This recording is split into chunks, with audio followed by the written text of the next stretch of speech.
ते उपराष्ट्रपती पदाच्या निवडणुकीमध्ये विजयी झाले. त्याबद्दल आम्ही त्यांचं अभिनंदन करतो. आमचे उमेदवार व्ही सुदर्शन रेड्डी यांनी निवडणूक अत्यंत चांगल्या पद्धतीने त्यांनी निवडणूक लढले. विरोधी पक्षाची एकजूट दिसली. जगदीप धनखड यांना मिळालेली मतं तेव्हा 75%. बरं, आणि आता राधाकृष्णन यांना मिळालेली मतं यात प्रचंड तफावत आहे.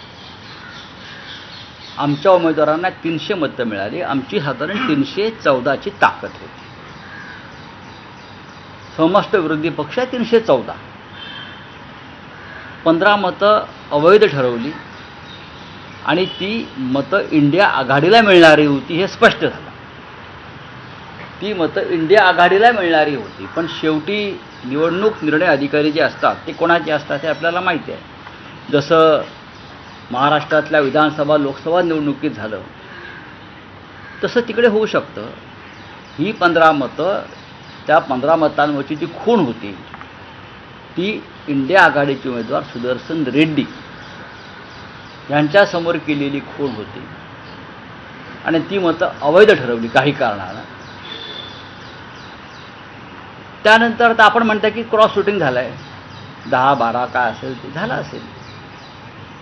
साधारण ज्याच्या हातात सत्ता आहे, प्रचंड ताकद आहे, पैसे आहेत, त्यांना फक्त 10 मतं तिकडे तिकडे करता आली.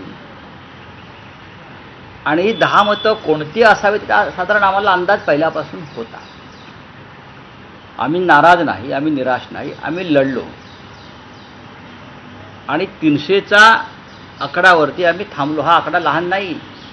संसदेत 300 हा विरोधी पक्षाचा आकडा एकत्रित हा लहान नाही, हा सुद्धा आकडा मोठा आहे. आणि त्यांना मिळालेली मतं जी आहेत 452-457. त्यांना एरवी मिळणारी अनेक मतं आहेत. बिजू जनता दलाची आहेत, अकाली दलाची आहेत, KCR पक्षाची आहेत.